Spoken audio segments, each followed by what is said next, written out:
Ito lang ba ang bayarin sa pagpapagamot? Sinuri ko ang dokumentong iyon ng 3 beses. Akala ko may nawawalang numero. Ako si Jessica, isang flight attendant ng isang malaking airline sa Amerika na nakabase sa New York at naglalakbay sa buong mundo. Isang araw lang ako sa Pilipinas nang maging pasyente. Ang aking simpleng pananakit ng tiyan ay tinawag na iba sa ospital, pumutok. Kailangan ng operasyon. Ngayon, sa sandaling iyon, ang nakakagulat ay walang pag-aalinlangan sa tinig ng doktor. Walang exception para sa akin, isang dayuhan. Hindi sila nagtanong tungkol sa gastos. Ang paggamot ang pinakamahalaga. Doon ko napagtanto. Ang dahilan kung bakit mabilis ang medikal na paggamot dito ay hindi lamang dahil sa teknolohiya kundi sa kanilang prioridad na tao muna. Ibahagi ko sa inyo ang pagkakasunod-sunod na iyon na personal kong naranasan. Ang inyong pag-subscribe at like ay malaking tulong. Sabihin sa akin sa comments kung saan kayo nakikinig ngayon. Simulan na natin ang episode ngayon. Ako si Jessica, isang flight attendant sa isang malaking airline ng Amerika at nagpapatakbo ako ng long-haul flights. Ang flight mula JFK sa New York patungong NAIA sa Manila ay ang pinakapamilyar na ruta para sa akin. Mahigit 12 na oras ng flight. Responsibilidad ko ang kaligtasan at ginhawa ng mahigit 150 na pasahero mula sa paghahatid ng pagkain sa eroplano, pagbebenta ng duty-free items hanggang sa pagtugon sa mga emergency. Ang katawan ko ay laging nasa estado ng pagkaalerto. Ang isip ko ay kailangang handang tumugon sa susunod na tawag. Kapag natapos ang flight at bumaba ako sa Manila, ang katawan ko ay mabigat na parang basang tuwalya. Ang init at pagod ay nagpapabagal sa isip ko at ang mga paa ko ay namamaga. Ngunit, ang pananatili sa Manila ay mahalagang oras para sa akin, 48 oras bago ang susunod na flight. Sa maikling panahong iyon, nanonood ako ng Netflix sa kama ng hotel o kung minsan ay naglalakad ako sa Bonifacio Global City, tinitingnan ang mga produkto. Ito ay parang isang pause button para sa akin. Nang gabing dumating ako sa Manila, bahagya akong sumakit ang tiyan. Sa simula, karaniwan lang na sakit. Baka dahil na naman sa pagkain sa eroplano, naisip ko. Ang mga CA ay palaging may hindi regular na pagkain. Bago lumipad, masyado kaming abala para kumain. Habang nagbibigay serbisyo, mabilis lang kaming kumakain. At pagkatapos lumapag, pagod kami at basta na lang kumakain. Dagdag pa rito ang jet lag, kaya ang sikmura ko ay laging naguguluhan. Ang pananakit ng tiyan ay parang madalas na bisita para sa isang CA, kaya hindi ko gaanong pinansin. Bumalik ako sa aking hotel room, uminom ng mainit na tubig, at nagtimpla pa ng isang tasa ng herbal tea. Naligo ako at humiga sa kama. Magiging maayos din bukas. Palagi naman ganoon. Sa ganoong isip, ipinikit ko ang aking mga mata. Sa labas ng bintana, nagniningning ang mga ilaw ng gabi sa Manila, at tahimik na pinupuno ng tunog ng aircon ang kwarto. Ngunit bandang 3:00 ng madaling araw, nagising ako dahil sa sakit. Hindi ito simpleng pananakit ng tiyan. Nagbago ba ang kalidad ng sakit? Hindi ito isang mapurol na discomfort kundi isang matinding sakit na tumutusok sa isang partikular na punto sa kanang ibabang bahagi ng tiyan. Kapag lumingon ako sa kaliwa, mas sumakit ito. At kapag huminga ako ng malalim, humihilab ang ibabang bahagi ng tiyan ko.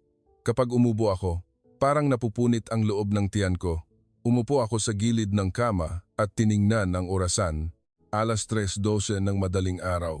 Mayroon pa akong 2 araw ng stay. At pagkatapos nito, isa na namang 14 na oras na flight, isang long-haul flight patungong Los Angeles. Hindi dapat magkasakit ang isang CA. Kung magkasakit ako, kailangan ng kapalit at magugulo ang schedule. Magiging pabigat ako sa mga kasamahan ko. Itinuro sa amin ng kumpanya na ang pamamahala ng kalusugan ay bahagi ng trabaho. Palagi kong pinaniniwalaan ang mga salitang iyon at itinuro sa akin na kailangan kong tiisin ang maliliit na sakit. Ngunit ang sakit ng gabing iyon ay iba. Naramdaman ko na ang pagtitiis dito ay hindi katapangan, kundi kawalang ingat. Nang tumayo ako para pumunta sa banyo, hindi ko gaanong maigalaw ang aking mga paa. Maligamgam na pawis ang dumaloy sa likod ko. Ang mukha ko sa salamin ay maputla at ang labi ko ay tuyong-tuyo. Umupo akong muli sa gilid ng kama at hinawakan ang pantalon ng uniforme ko.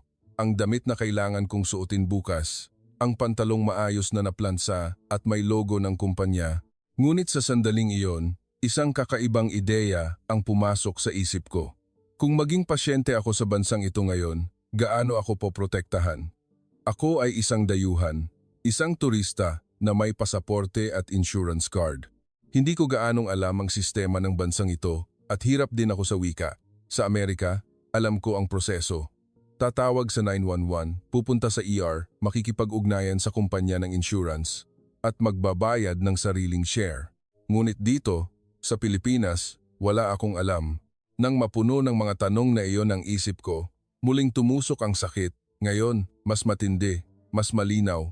May sinasabi ang katawan ko, huwag nang maghintay pa. Kinuha ko ang smartphone ko nang nanginginig ang mga kamay. Nagpadala ako ng mensahe kay Susan, isang kasamahan na kasama ko sa flight. Susan, sorry, nagising kita. May masamang pakiramdam talaga ang tiyan ko. Sasama ka ba sa akin sa ospital?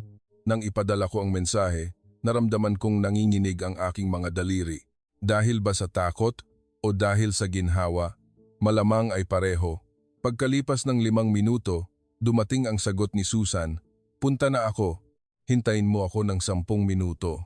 Ang isang linyang iyon ay ganap na nagbago sa kahulugan ng aking layover stay. Hindi na ako isang turista. Ako ay unti-unting nagiging pasyente. Hindi ko alam noon kung ano ang mangyayari sa susunod. Ngunit alam na ng katawan ko. May pumutok na at paubos na ang oras. Sa labas ng bintana, madilim pa rin at patuloy na nagniningning ang mga ilaw ng Manila. Ngunit para sa akin, iba na ang tingin ko sa mga ilaw na iyon. Hindi na ito tanawin ng isang hindi pamilyar na lungsod, kundi parang mga signal light ng isang taong maaasahan ko. Nang magbukang liwayway, mas naging malinaw ang sakit. Kapag naglalakad ako, humihilab ang kanang ibaba ng tiyan ko at sa bawat ngiti o ubo, parang napupunit ang loob.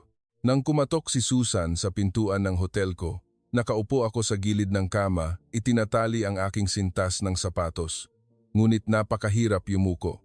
Nang makita ni Susan ang mukha ko, sinabi niya, Jessica, hindi lang ito simpleng pananakit ng tiyan. Sinubukan kong tumawa sa sinabi niya, ngunit tumigil ako. Sumakit kasi kapag tumawa ako. Inayos ni Susan ang bag ko at sinuri ang pasaporte at insurance card ko. Pumunta na tayo sa pinakamalapit na ospital. Nagtawag na ako ng taxi. Kalmado ang boses ni Susan, ngunit mabilis ang kanyang mga kamay. Lalo akong kinabahan doon. Sa loob ng taxi, tiningnan ko ang labas ng bintana.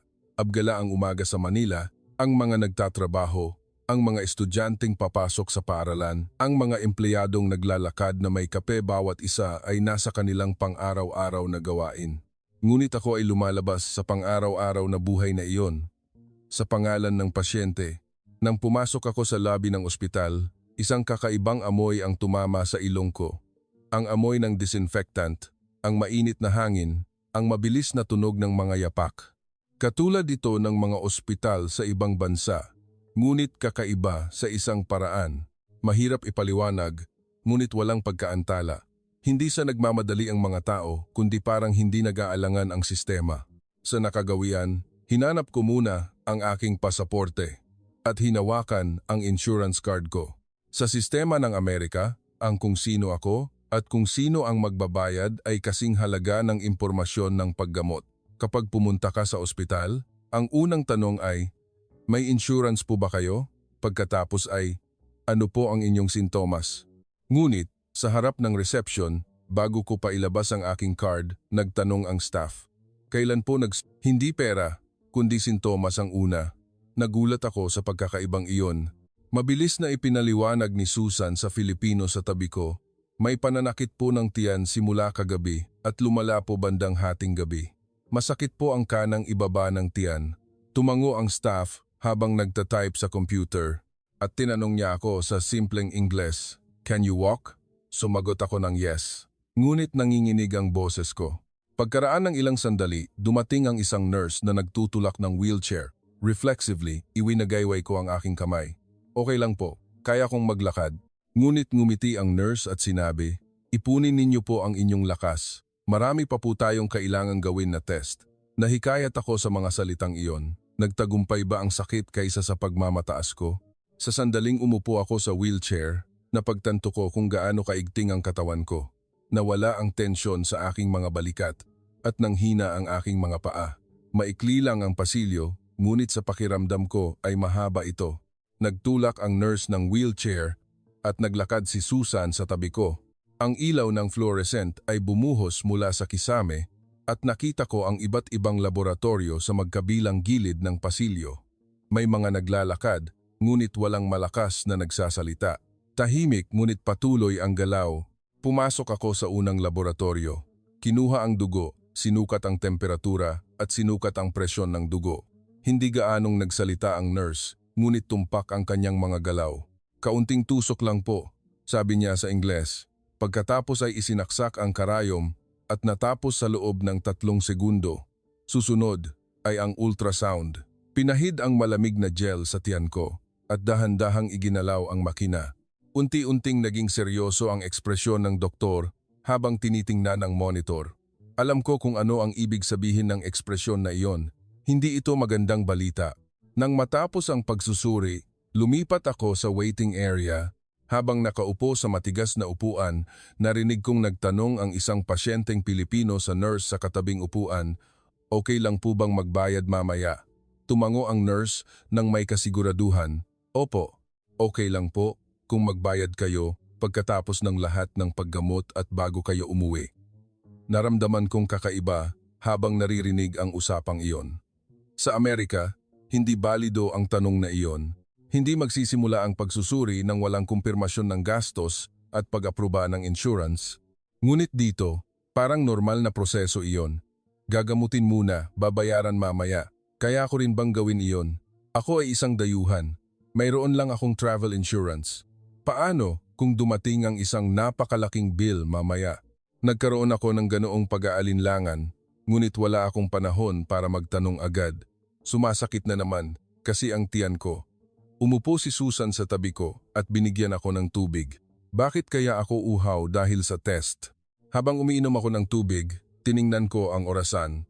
Umupong minuto na mula nang dumating sa ospital. Sa Amerika, oras pa lang iyon para umupo sa waiting area at mag-fill up ng mga papeles. Pagkaraan ng ilang sandali, dumating ang doktor.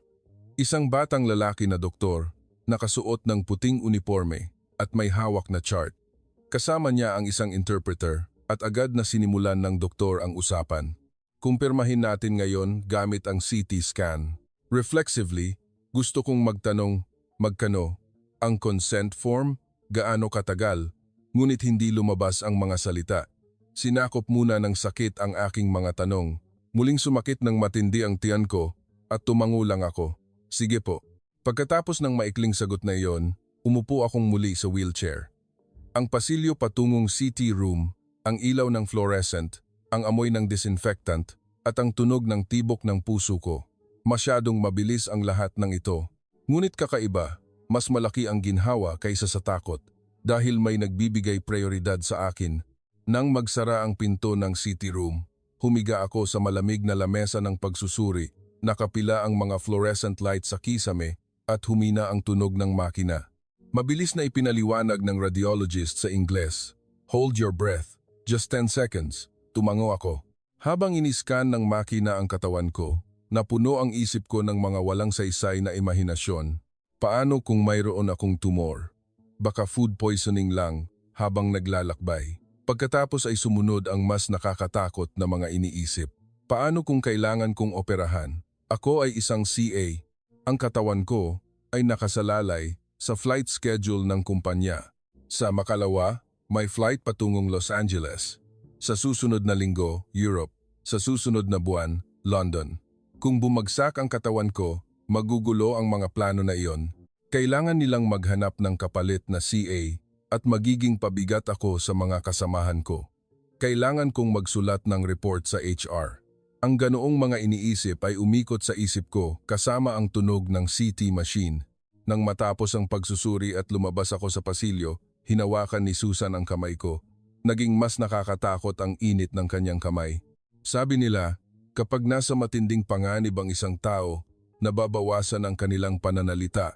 Nabawasan ang pananalita ni Susan. Hindi niya sinabing, okay lang yan, o wala yan. Hinawakan lang niya ng mahigpit ang kamay ko. Mga 15 minuto kaming naghintay sa waiting area. Muling dumating ang doktor. Kasama ang interpreter, binuksan ng doktor ang kanyang bibig habang tinitingnan ang chart. Ang unang pangungusap na ipinarating sa pamamagitan ng interpreter ay maikli, acute appendicitis. Sandali akong nakaramdam ng ginhawa. Appendicitis. Isang sakit na kilala ng lahat, isang sakit na matatapos sa pamamagitan ng operasyon. Naalala kong narinig ko noon na naospital ang isang kaibigan ko dahil sa appendicitis noong bata pa ako. Sa tingin ko, mga 1 linggo siyang nagpahinga at bumalik. Hindi naman pala malaki ang problema. Pinatahan ko ang sarili ko. Bahagyang lumuwag din ang hawak ni Susan sa kamay ko. Mabuti naman, Jessica. Karaniwan lang naman ang appendicitis, di ba? Tumango ako habang sinusubukang ngumiti. Ngunit ipinagpatuloy ng interpreter ang pangalawang pangungusap. Ang pangungusap na iyon ang ganap na nagpabago sa hangin sa kwarto. Pumutok na. Pumutok. Ang maikling salitang iyon ay mas matindi na tumusok sa dibdib ko. Napatitig ako sa doktor. Muling ipinaliwanag ng interpreter. Pumutok ang appendix. May panganib ng peritonitis. Sinabi niya na kapag pumutok ang appendix, maaaring kumalat ang pamamaga sa loob ng tiyan at maaari itong humantong sa sepsis. Hindi ako eksperto sa medisina, ngunit narinig ko ang salitang sepsis sa emergency training ng CA. Ito ay isang labanan laban sa oras. Isang kondisyon na nagbabanta sa buhay kung hindi mabilis na matutugunan. Nagpatuloy ang doktor sa kalmadong tinig. Magsisimula na tayong maghanda para sa operasyon ngayon.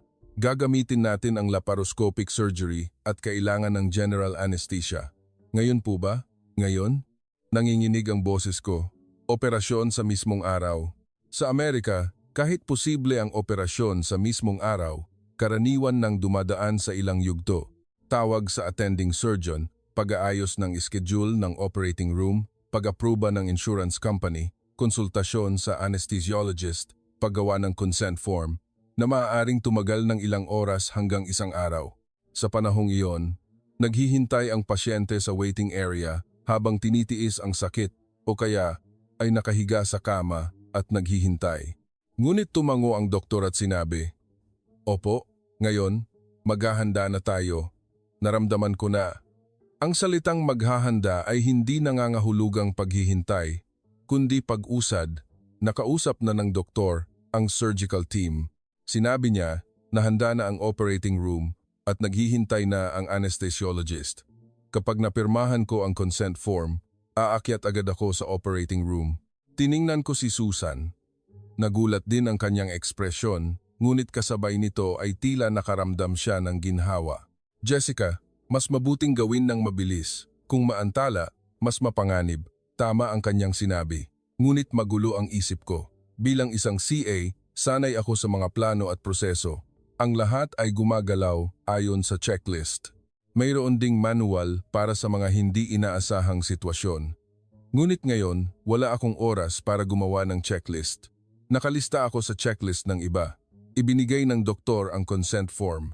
Nakasulat sa Filipino at Ingles na may malinaw na nilalaman ng operasyon at mga panganib, posibilidad ng pagdurugo, panganib ng infection, side effects ng anesthesia. Binasa ko ang bawat pangungusap, ngunit bago ko pa matapos basahin ang lahat, muling sumakit ang tiyan ko. Sinakop ng sakit ang tanong ko. Kinuha ko ang panulat. Bahagyang nanginginig ang aking kamay, ngunit nilagdaan ko. Malinaw kong isinulat ang aking pangalan sa Ingles. Sa sandaling iyon, napagtanto ko na nagtitiwala ako sa isang tao, sa sistemang ito, sa doktor na ito, sa bansang ito. Kinuha ng doktor ang dokumento at tumango. Lilipat tayo sa operating room sa loob ng 30 minuto. Magsisimula na ang fasting ngayon. 30 minuto. Sa Amerika, kahit babang-baba ay 3 oras, maaaring bukas pa mangyari. Ang oras na iyon ay 30 minuto. Tinanong ko si Susan, hindi ko kaya ang flight ngayon, di ba? Hinawakan ni Susan ang balikat ko. Hindi mahalaga iyon ngayon, Jessica. Tama siya. Ang pagkakakilanlan bilang isang CA ay kailangan kong isantabi sandali. ang uniforme, ang schedule, ang responsibilidad. Ngayon, ako ay isang tao, isang katawan, at ang bansang ito ay binigyan ng pinakamataas na prioridad ang katawang iyon. Walang bayad, walang nasyonalidad, walang insurance. Naghihintay ang stretcher sa dulo ng pasilyo patungong operating room. Lumapit ang nurse at isinaksak ang IV drip sa braso ko. Naramdaman kong umakyat ang malamig na likido sa aking ugat. Habang nakatingin ako sa kisame, naisip ko, sana ang bilis na ito ang tunay na bilis. Sa sandaling tinanggap ko ang consent form para sa operasyon, sumulpot ang mga pamilyar na tanong. Naglinya sa isip ko ang mga tanong sa istilong Amerikano. Magkano ang halaga ng operasyon? Sakop ba ito ng insurance? Anong grade ng hospital room? Kung magkaroon ng komplikasyon, may dagdag bang bayad? Ano ang mga dokumento na kinakailangan ayon sa regulasyon ng kumpanya? Palagi akong isang tao na naghahanda ng ganoong mga tanong. Kahit sa mga emergency sa flight, tinatanong ko ang mga pasahero at itinatala, pinoproseso ayon sa pamamaraan. Ang hindi alam ay nakakabahala at ang mga hindi inaasahang sitwasyon ay nakakatakot. Iyon ang paraan ng pamumuhay ko. Bago ako pumunta sa operating room, binigyan ako ng kaunting oras. Sinabi ko kay Susan, kailangan kong makipag-ugnayan sa kumpanya at tawagan din ang insurance company. Hinawakan ni Susan ang kamay ko. Ngayon, ikaw muna ang unahin mo, Jessica, ngunit hindi ko mapigilan. Kinuha ko ang smartphone ko at nagpadala ng mensahe sa emergency contact ng kumpanya. May emergency surgery sa Manila. Hindi ako makakabalik sa susunod na flight. Patawad. Sa pagpapadala pa lang ng maikling mensahe na iyon, nanginginig ang mga kamay ko dahil sa pakiramdam ng pagkakasala na nakakapagbigay ako ng abala sa mga kasamahan ko. Kalmadong ipinaliwanag ng interpreter ang proseso ng operasyon, laparoscopic surgery. Tinatayang oras, 1 oras hanggang 1.5 oras. Magigising ako sa recovery room at kung walang komplikasyon, 3 hanggang 5 araw akong madidischarge. Ang nilalaman ay prangka at walang itinatago, ngunit ang mga tanong ko ay nagtipon sa isang lugar. Mga magkano, kaya ang gastos? Tiningnan ng interpreter ang doktor at sinabi ng doktor ng walang pag-aalinlangan, ngayon, ang operasyon muna ang mahalaga. Okay lang nabayaran ang gastos pagka-discharge. Sa sandaling narinig ko ang mga salitang iyon, naging kakaiba ang pakiramdam ko. Ang seguridad na alam ko ay laging ginagarantiyahan ng pera at dokumento. Nagiging panatag lang ako kapag may approval number at kapag may pirma, ang ospital, ang pasyente at ang insurance company ay nagpoprotekta sa isa't isa sa pamamagitan ng mga dokumento. Ngunit dito, hindi proteksyon ang nauna. Baka naman dumating ang isang napakalaking bill mamaya. Dahil dayuhan ako, baka mas mahal, baka naman dinadaya ako. Ang natutunan ko sa pamumuhay sa Amerika ay ang ospital ay isang negosyo. Ang pasyente ay customer, ang paggamot ay produkto, at ang insurance ay kontrata. Lahat ay transparent na may price tag, at lahat ng proseso ay may nakasaad na gastos. Iyon ang natutunan kong patas. Dahil walang nakatagong bayad at predictable, ngunit kasabay nito, pinapatigil din ng sistemang iyon ang pasyente. Talaga bang kailangan ang test na ito? Kailangan ko ba talagang kumuha ng reseta para sa gamot na ito? Hindi ba't mas mabuting Uber na lang kaysa ambulance? Isang sistema na kailangan mong kalkulahin ang gastos kahit masakit. Sanay ako sa sistemang iyon. Naniwala ako na ito ay makatuwiran. Ngunit ngayon, sa ospital na ito sa Pilipinas, walang nagbigay sa akin ng calculator. Sa halip, binigyan ako ng damit para sa operasyon. Sa sandaling iyon, maikling sinabi ng doktor, mapanganib kung mag-antala pa ngayon. Ang isang linyang iyon ay nagtapos sa lahat ng pag-aalala ko. Hindi ito usapang murang ospital versus mamahaling ospital.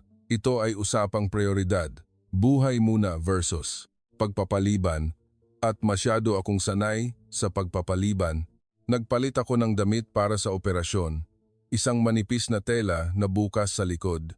Sa sandaling hinubad ko ang aking uniforme, ang kontrol na pinagkasanayan ko ay inalis. Bilang isang CA, kailangan kong laging maging presentable. Kailangan kong manatiling handa at kontrolado. Ngunit ngayon, Nakasuot ako ng damit ng pasyente at ipinagkatiwala ang buhay ko sa kamay ng iba. Nagdala ang nurse ng wheelchair. Ready na po tayo para pumunta sa operating room.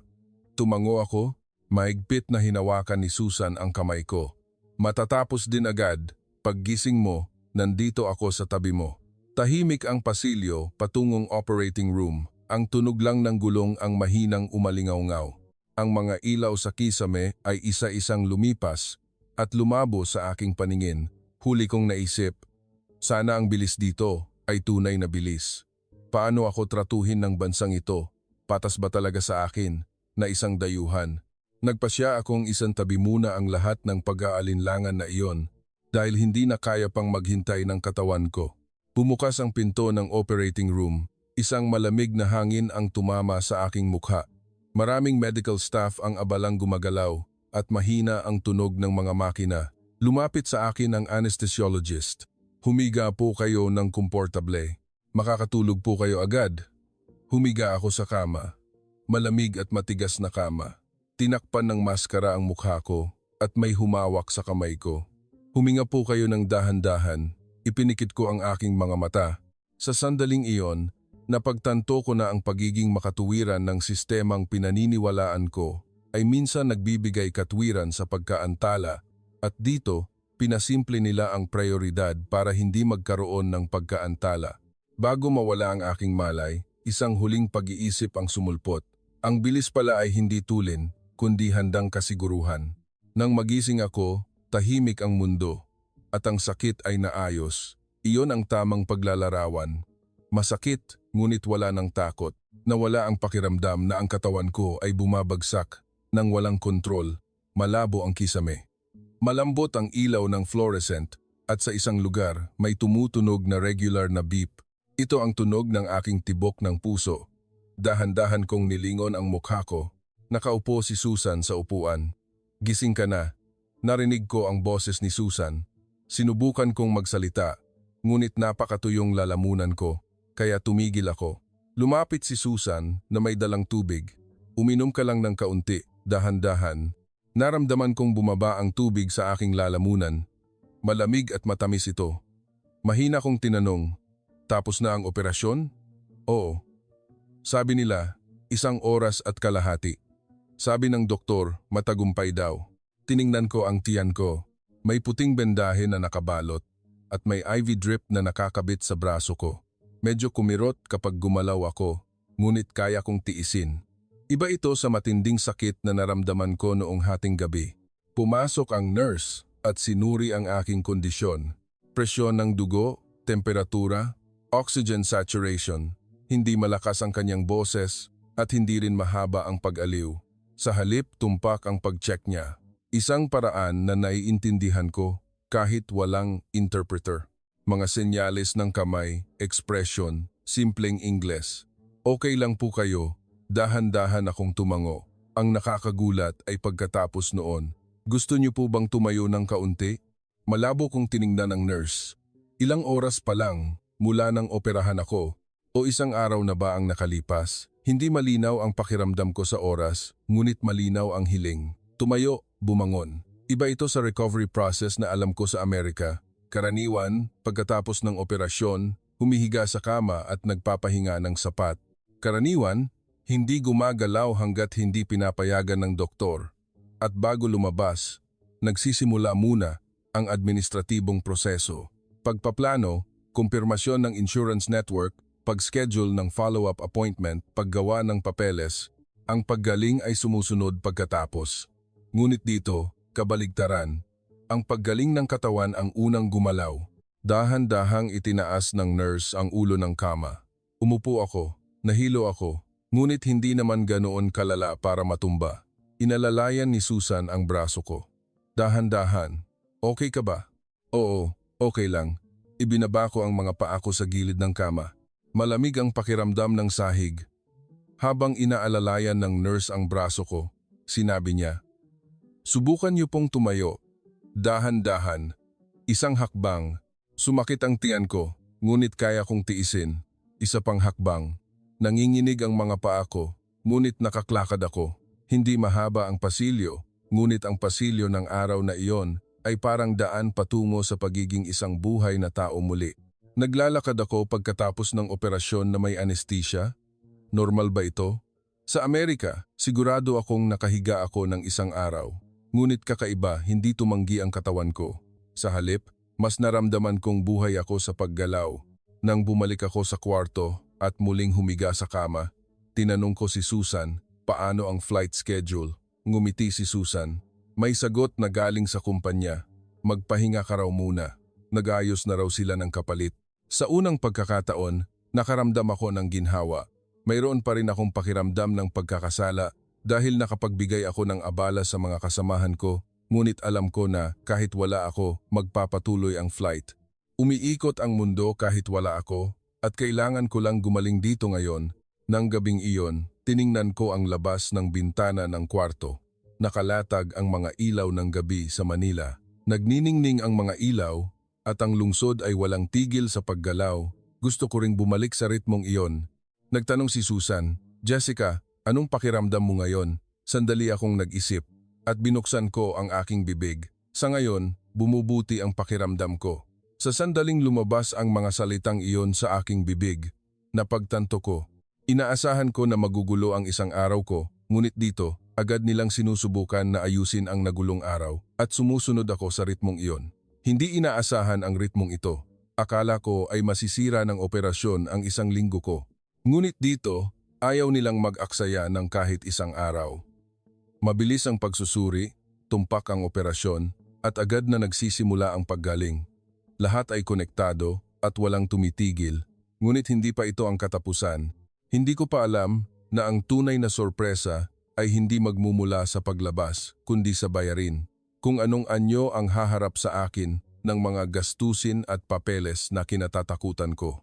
Iyon ang kumakatok sa pintuan ng susunod na kabanata. Lumalim ang gabi. Dahan-dahan kong ipinikit ang aking mga mata. Masakit, ngunit kontrolado. Naramdaman kong makaklakad ulit ako bukas. At sa makalawa, sa tingin ko, makakakapunta na ako sa banyo ng mag-isa. Ang bilis na ito, ang ritmong ito ang nagtutulak sa akin. Nakakatakot din, ngunit kasabay nito ay nakakapagpanatag dahil hindi na ako nag-iisa ngayon. Lumipas ang ilang araw at nakakakilos na ako ng mag-isa sa banyo at nakakaakyat na rin ako sa hagdan ng dahan-dahan. Mas mabilis ang paggaling ng katawan ko kaysa sa inaasahan ko. Sa bawat pagpapalit ng bendahe, gumagaling ng maayos ang sugat. Unti-unting humina ang sakit. Nang umaga ng ikatlong araw, bumisita ang doktor. Tumango siya habang tinitingnan ang chart. Mabuti po ang paggaling ninyo. Makaka-discharge na kayo bukas. Discharge. Sa sandaling narinig ko ang salitang iyon, muling bumangon sa isip ko ang takot na estilong Amerikano. Darating na nga ang bill. Inihanda ko ang aking sarili.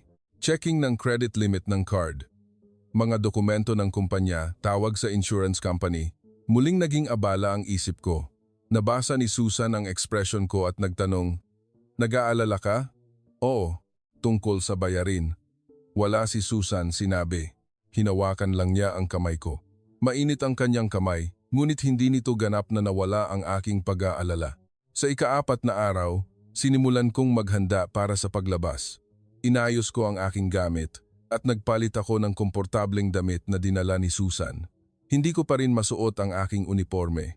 May bendahe pa rin ako sa tiyan at hindi pa ganap na gumaling ang katawan ko. May tawag mula sa office, pakipunta po sa billing section. Dahan-dahan akong sumakay ng elevator at bumaba sa ground floor. Sumama rin si Susan. Nang tumayo ako sa harap ng office, kinabahan ako. Kinuha ko ang pasaporte at insurance card ko at mahigpit itong hinawakan. Sa Amerika, ilang beses na akong nag-fill up ng mga papeles sa oras na iyon.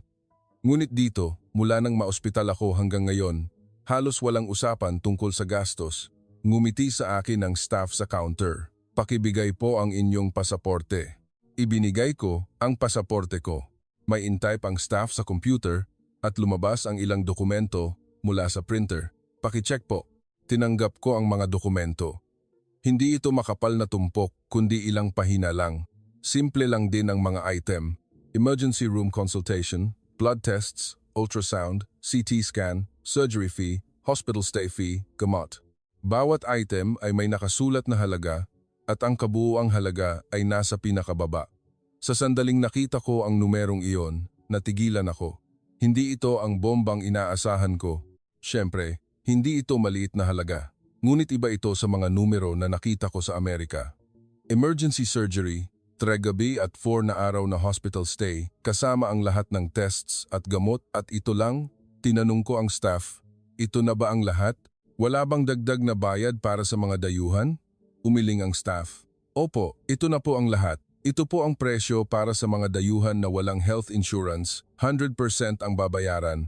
Ito na po ang presyo, kahit walang local health insurance.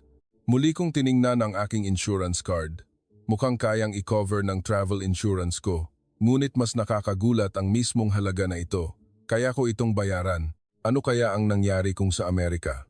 Sa pagpunta pa lang sa ER, ilang libong dolyar na. Sa CT scan, ilang libo na naman. Ang surgery fee ay madaling lalampas sa 10,000 dolyar at ang hospital stay ay libo-libong dolyar bawat araw. At sigurado akong sisingilin din ako para sa consultation fee ng anesthesiologist at pathology tests. Ang kabuuang halaga ay maaaring lumampas sa 100,000 dolyar o halos 5.5 milyong piso.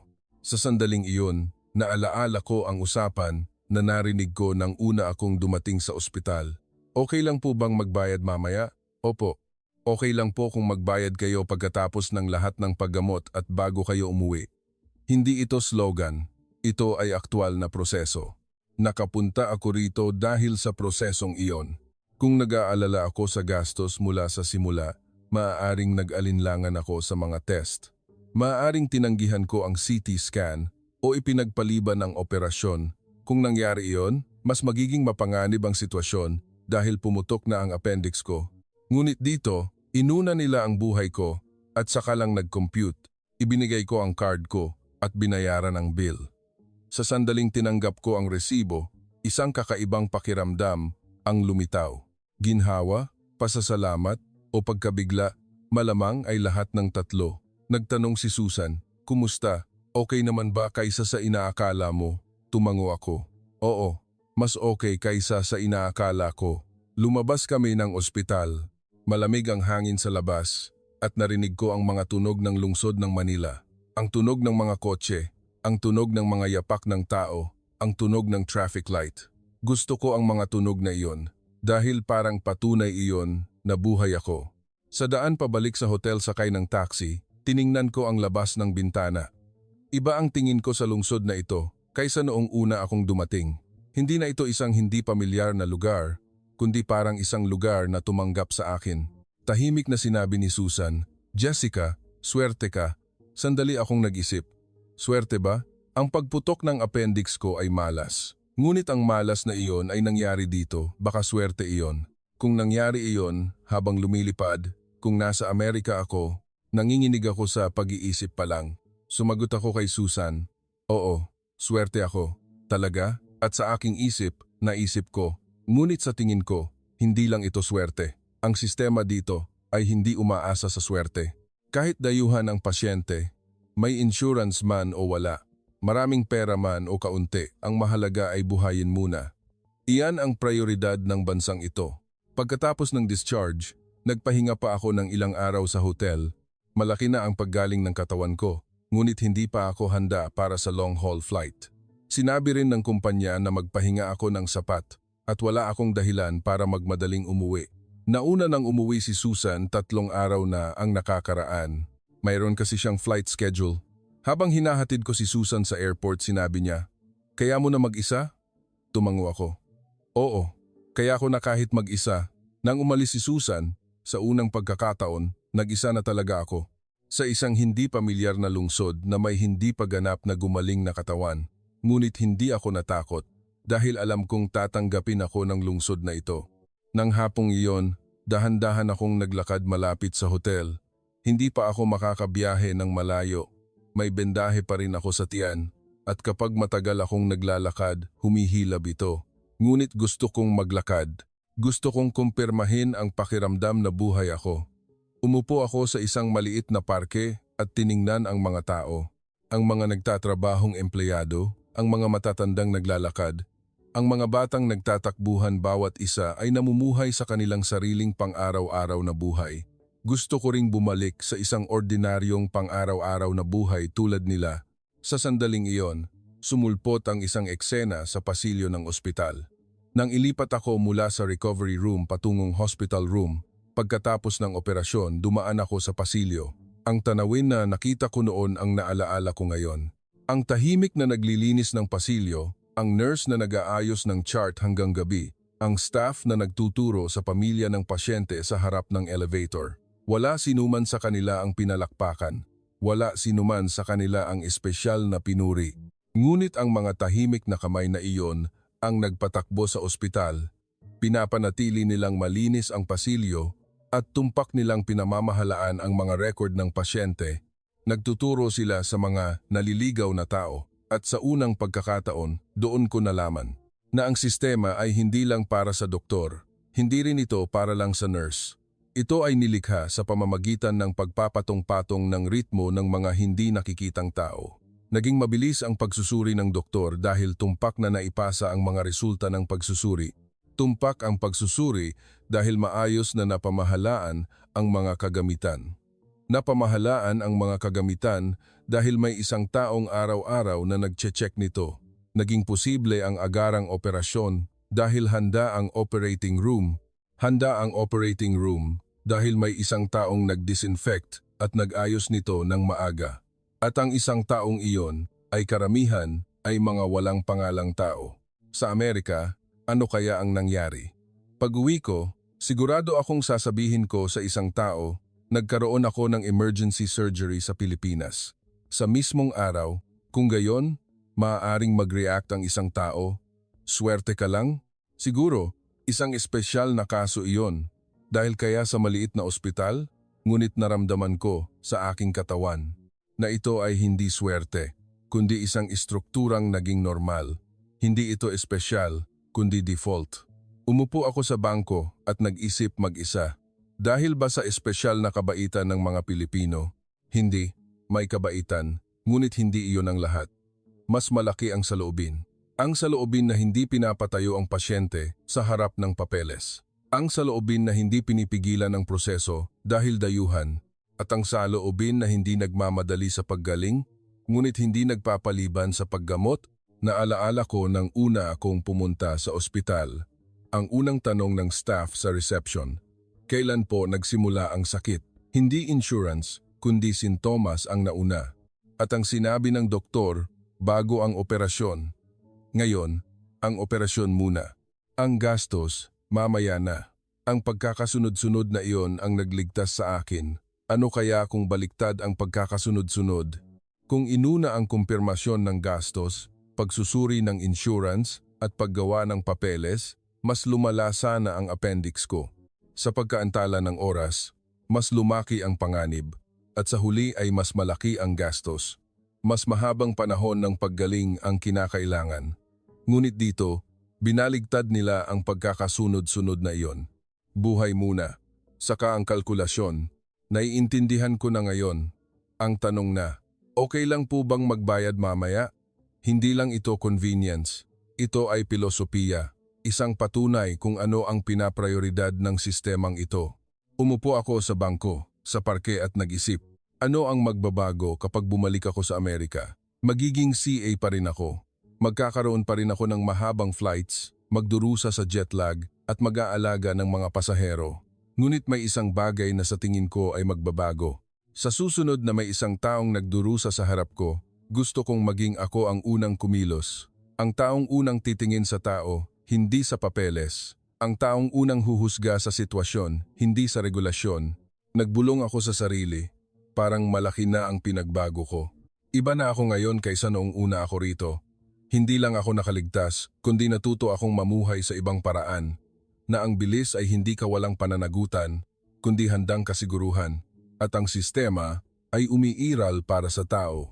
Nagsimulang lumubog ang araw. Dahan-dahan akong tumayo. Sa daan pabalik sa hotel ng mag-isa. Medyo kumirot ang tiyan ko, ngunit nakaklakad ako. Habang naglalakad ako, naisip ko, hindi ito ang katapusan ng kwentong ito, kundi ang simula. kung paano ko maibabahagi ang natutunan ko, kung paano ko ito maisasagawa. Iyan ang simula mula ngayon. Sa araw ng pag-alis, huli akong nag-ayos ng gamit sa hotel room. Kinuha ko ang aking uniforme. Ito ang damit na isusuot ko pagkatapos ng isang linggo. Nang tumayo ako sa harap ng salamin, kakaiba ang tingin ko sa aking sarili, parehong damit, parehong tao, ngunit parang may nagbago. Nagsumite ako ng condition report sa kumpanya. Mayroon din akong medical certificate na ginawa ng doktor. Hindi perpekto ang katawan ko. May bendahe pa rin ako sa tiyan at kapag matagal akong nakatayo, humihilab ito. Ngunit kaya kong magtrabaho. Ang pinakakinatatakutan ko ay hindi ko masunod ang schedule. Ngunit ironical, sa Pilipinas, natuto akong sumunod sa schedule. Sumakay ako sa taxi at dumiretso sa Ninoy Aquino International Airport. Sa labas ng bintana, lumipas ang Manila. Pareho ito ng tanawin ng una akong dumating dito. Matataas na gusali, malalawak na kalsada, mabilis na gumagalaw na mga tao, ngunit ang kahulugan ay ganap na iba. Noon, ako ay isang CA, ngunit ngayon, ako ay isang lugar na nabuhay at makakaalis. Nang dumating ako sa airport at nag-check-in, tiningnan ng staff ang pasaporte ko at nagtanong, "Flight attendant po kayo?" "Opo." "Have a good flight." Yumuko ako at bumati. Sa daan patungong gate, dumaan ako sa duty-free shop. Cosmetics, pabango, tsokolate. Karaniwang tanawin, ngunit ngayon, tumigil ako. Bumili ako ng isang maliit na regalo. Mga Pilipinong matamis para sa mga kasamahan ko at isang maliit na notebook para sa aking sarili.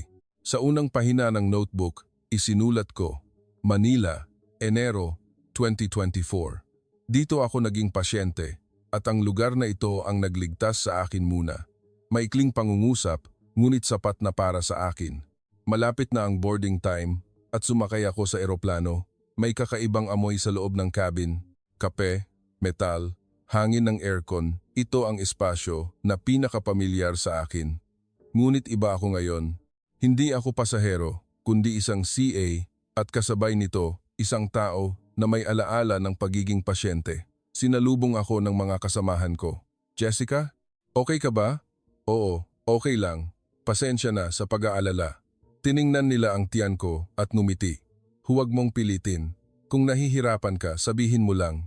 Tumango ako. Nagpapasalamat ako sa mga salitang iyon. Ngunit kasabay nito, alam ko rin kung gaano ako naging matibay. Nagkaroon ako ng operasyon habang pumutok ang appendix ko at na-discharge sa loob ng 4 na araw at bumalik ako sa trabaho sa loob ng 1 linggo. Nagsimula ang paghahanda sa paglipad. Habang naghahanda ako para sa safety demonstration, inayos ko ang isang pangungusap. Ang natutunan ko sa Pilipinas ay hindi lang medikal na teknolohiya, ito ay pilosopiya ng prioridad. Ang unahin ang taong may sakit, ang husgahan muna kaysa sa papeles, ang unahin ang buhay kaysa sa gastos. Nagsimulang tumakbo ang eroplano sa runway. Mahaba ang mga ilaw sa labas ng bintana.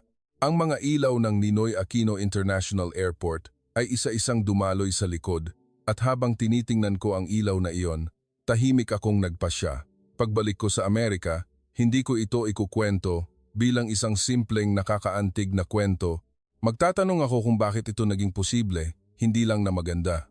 At sa airline na pinagtatrabahuhan ko, sa kabin na pinaglilingkuran ko, ipapractice ko rin ang prioridad na iyon. Sa susunod na may isang taong masakit sa loob ng eroplano, ako ang magiging unang kumilos. Ang taong titingin sa tao bago hanapin ang manual, ang taong magbibigay ng tulong bago magsulat ng report. Lumipad ang eroplano. Sa sandaling umalis ang mga gulong sa lupa, naramdaman kong lumutang ang katawan ko sa hangin. Tiningnan ko ang labas ng bintana. Unti-unting lumiit ang mga ilaw ng Manila at nakita ko ang buwan sa pagitan ng mga ulap. Bumalik ako sa kalangitan. Alam ko na ngayon na ang bilis ay hindi tulin, kundi handang kasiguruhan na ang sistema ay umiiral para sa tao. At kapag nagbago ang prioridad, maaaring magbago rin ang mundo. May isang pasaherong pumindot ng call button. Agad akong lumapit doon. "Paano po ako makakatulong?" Humingi ng tubig ang pasahero at dala ko ito ng nakangiti. Maliit na bagay, ngunit iba ito para sa akin. Dahil gusto kong maging isang tao na inuuna ang iba, hindi lang nagbibigay serbisyo, Umalingaw-ngaw ang announcement ng captain sa cabin. Tayo po ay lumilipad ng maayos. Mag-enjoy po tayo sa inyong komportableng paglalakbay sa himpapawid. Dahan-dahan akong naglakad sa pasilyo. Sinuri ko ang bawat pasahero. Kung may hindi komportable, kung may nangangailangan ng tulong, medyo kumirot ang tiyan ko, ngunit okay lang. Ito ang pinakamalinaw na sagot na natanggap ko sa Pilipinas. Tao muna. Iyan ang natutunan ko sa ilalim ng kalangitan ng Manila. At iyan ang magiging paraan ng pamumuhay ko mula ngayon. Ang eroplano ay lumilipad sa ibabaw ng Karagatang Pasipiko. Pagkalipas ng 14 na oras, darating ako sa New York. Doon, ikukwento ko ang kwentong ito sa aking mga kasamahan. At balang araw, kapag may nagkasakit, sasabihin ko, sa ngayon, tulungan muna kita. Ang iba, mamaya na. Dahil iyon ang pagkakasunod-sunod na natutunan ko sa Pilipinas. Nakita ko ang mga bituin sa labas ng bintana. Habang tinitingnan ko ang mga bituin na iyon, tahimik akong nagpasalamat sa pagligtas sa akin, sa pagtuturo sa akin, at sa pagbalik sa akin sa kalangitan. Ako si Jessica, at hindi na ako ang dati. Kung na-enjoy ninyo ang video, paki-subscribe at paki-like. Kung sumusuporta kayo sa Pilipinas, iwanan ang inyong mga iniisip sa comments. Maraming salamat. Napakaganda ng Pilipinas.